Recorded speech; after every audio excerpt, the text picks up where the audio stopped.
Should money be discussed openly in a relationship, or does it create tension? Marion, you make That didn't mean I wanted to go. Danja. Yeah, Danja. Danja, okay.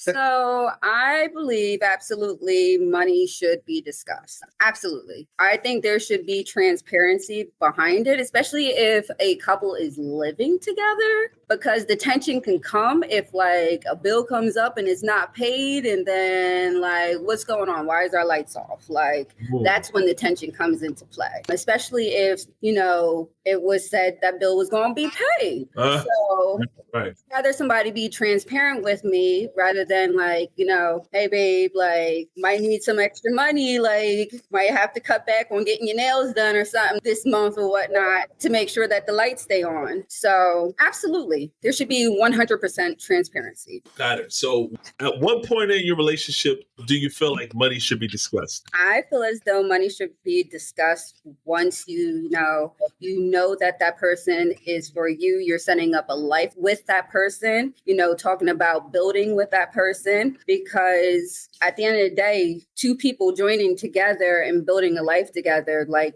there's going to be two income, and having that transparency between each other to know like what each other is bringing into the relationship. I feel as though that's important.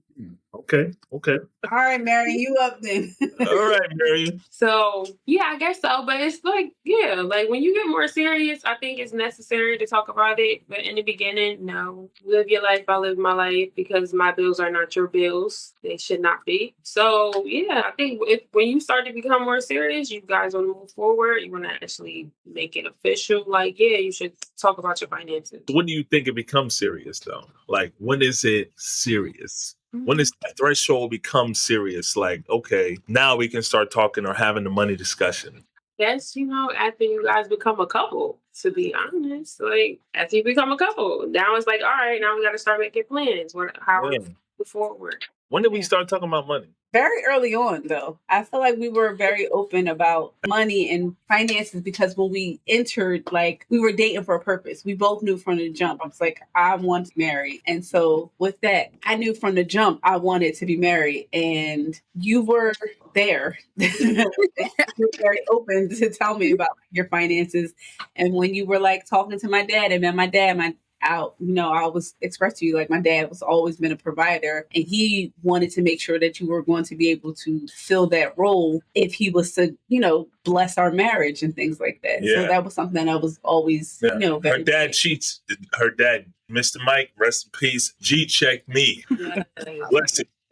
When you have that tribe, they be G-checking you. You know what I'm saying? And I wasn't used to that. You know what I mean? Yeah, it's really important early on. Look, listen, marriage is a business. And I read a lot of books, and I try to do things, and I try to mimic what the ancestors do. Some people are very religious. I believe that knowing our past actually always backs up the present, and it always set forth the future. So I look at things, and even when I have a conversation, I'm not talking to you in the present, I'm talking to you in the future.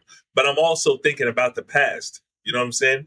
In the past, in order to even approach a female, you had to have 100 cows. You had to have 100 cows. You know what I'm saying? Calves, like real beef. And you had to go to the village and march up. And if you wanted a wife, you couldn't even talk to her. You couldn't even see her before. I mean, they may just bring her out. You know what I'm saying? You may just see a little titty right here. But you know what I'm saying?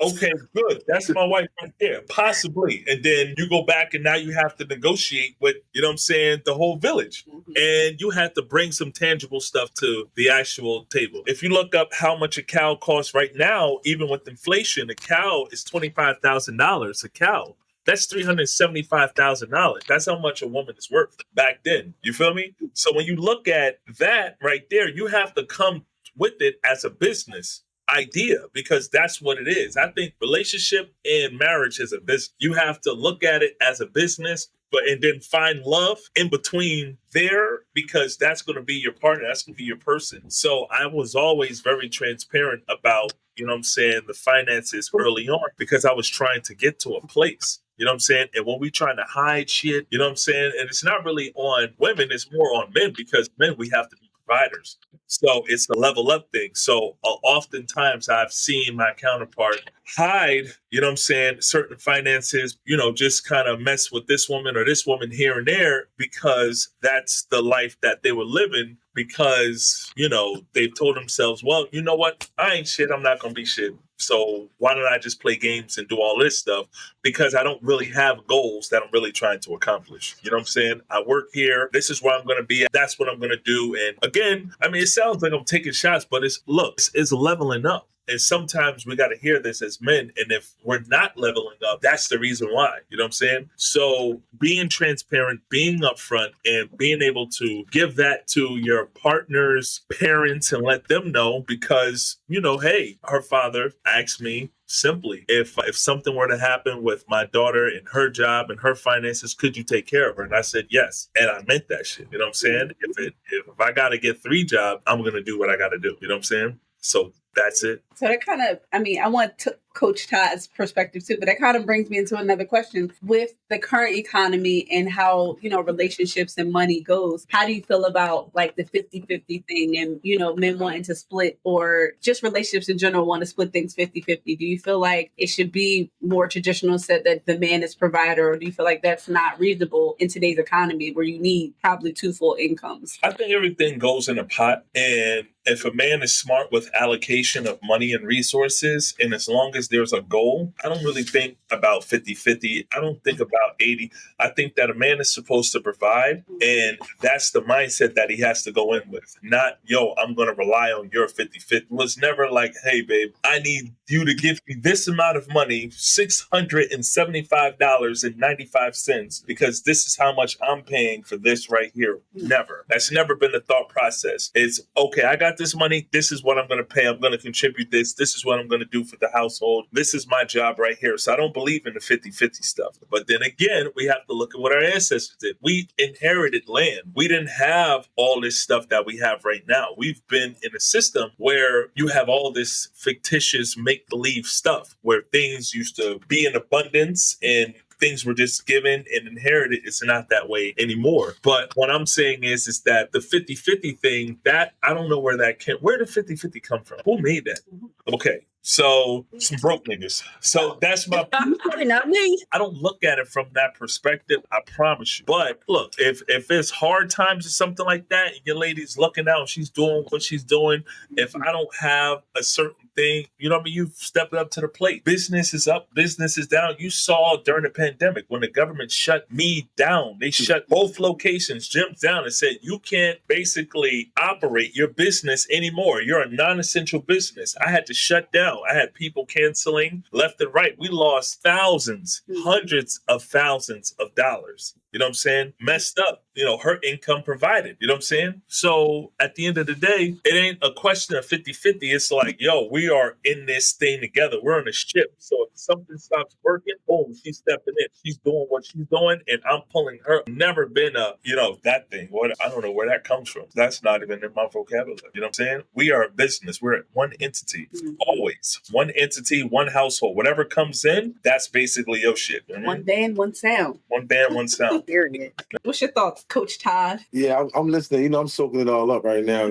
So I agree. I think Mark hit a lot of things. I just think that needs to be given a label. And here's why. If you're a successful man, right, and you're out here striving, do you think that your significant other should not want to see you win? That's where the problem come in at, where they might feel obligated to, provide for me. That doesn't matter, So now I'm being inconsiderate of your goals, of your plight, of your ability to be in a position to take care of everything because I'm only concerned with a ritual. So it depends on exactly what type of female you have, 1. 2, I think that in the midst of what you said, you kind of touched on everything without giving a label because it's kind of like it's not 50-50. But here's the thing. If you fell down a day or tomorrow, it's like saying, okay, no, you don't get thrown in the trash because you can't, pull what you used to pulling or doing things you need to do. No, you need a significant other who's going to ride that wave until until you pick yourself back up and then you take care of the saddle. So I do believe that you need a strong woman in your corner that supports your goals, you know? And like you said, y'all got that pot. And as that pot fills up, y'all both come together and figure out things and make it better for you guys as a whole. So yeah, I'm not with the 50-50, but I'm definitely not with them thinking that, you know, everything is about them and we can't both figure out a way to make this happen if I was a slip up. Because right now, if we had a topic on man and woman and who would provide financially, it's always going to be the man. So that's what we need to stand on, but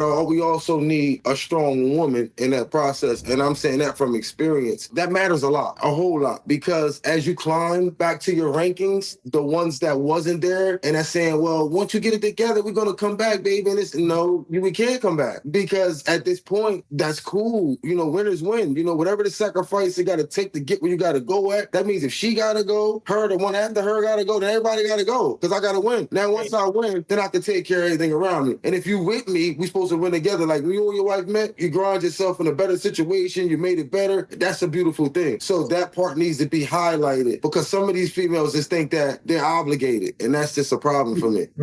Okay. Look like they called a lick and like, all right, well, he got money. Yeah, like come on, man. Because I'm telling you, if you go through a struggle today or tomorrow, you need to make sure you got the right woman in your corner. That's just how it goes. Because even right now, we can invest into a Fortune 500 company. Things get slow, so now we're doing a half and half thing. Or you got your money, I got my money. So okay, you took a hit. So what did she say? Hold up, baby, your money funny. You can't take care of me. So I'm gonna figure something. No, we got to figure this out together. Here's the pot. Here's the situation, and what do we do? So yeah. You know. Interesting.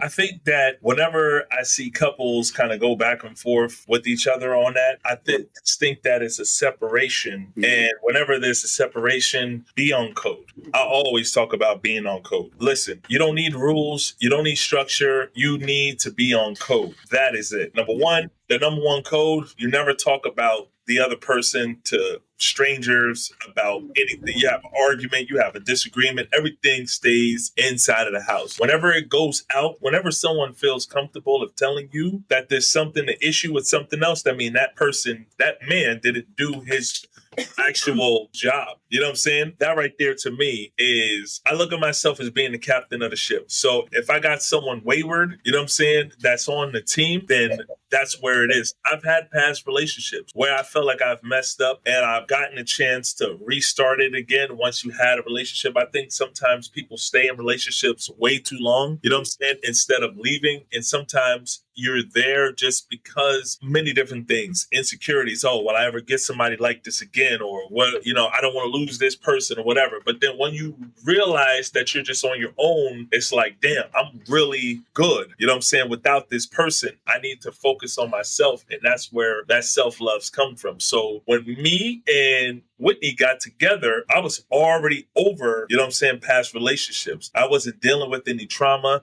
I wasn't dealing with any baggage, and neither was she. So we kind of came together and everything was all up. There was of course we had bumps and hiccups and misunderstandings and all kind of stuff. But at that same time, we were able to kind of arise or overcome most of those things because we already had our cups half full to receive. This worked for her. Okay, this works for me. But we also had, an idea. I was starting a business from brand new during our relationship, and we were doing a lot of moves. That's not always the case for everybody. But, at the same time, if we just searched and did so, all right. So this is one of the things that I say. Anytime you're looking or you're searching for somebody else, you got to go with numbers. It's a numbers game. When I call people to try to, in my work, personal life, I know if I call 50 people, 40 people, I'll get 40 voicemails. I may get 5 people that answer the phone and 5 people will hang up on me. I'll get about 3 people that will sound like they're, interested, in coming into the gym. And then 2 people will definitely come into the gym and they will book an appointment with me and I'll be able to get them in. It's a numbers game. That's the same thing that I looked at it from a dating standpoint. I said it's all about numbers. It's a numbers game. So if you're on an dating app, because I was on a dating app before, I looked at it as a numbers game. I would send messages. I'd wake up in the morning time and send 20 messages. Keep sending 20 messages every day. Yeah. It's a numbers game, and I win at everything. It's a numbers game.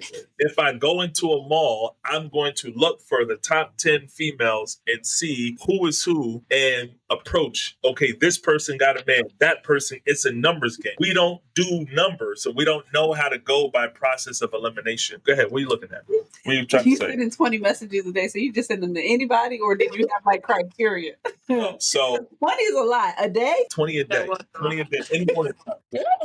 In the morning time. So you would just wake up, you know, sheet 20, 1, 2, 3, 4, 5. You just went down the list and was like, here you go. Yeah. So am I just a number? Was We I? didn't meet on a dating app. Oh, We didn't meet on a dating Lord, app. We didn't meet on a dating app. the things you find out. Listen, it's a numbers game. But don't look at it like from where I'm saying it's like a bad thing. It's not like you're a number. So, you know, if I met you on a dating app, what would that look like? I mean, it would just be the one that you sold. Like, Yeah, but most women don't even take the dating app seriously because, you know, it's a lot of weird stuff that go on there. So you have to send those amount because you have to look at those volumes. If I sent out 20, about only 15 people would not respond to it. 15 people wouldn't respond to it. 5 people may reply to it. so were you actually looking for a relationship, or was this like, Yeah. but you just said women don't take it serious? Women don't take it serious, but some do. Yeah, women. You Some. wasn't just trying to smash and grab. No, not when I was in my 30s. When I was in LA, I was like, I'm going to marry somebody in 2 years. In 2018, I said to myself, I'm going to find me a wife, and that's what I did. I'm going to marry Lisa. All right.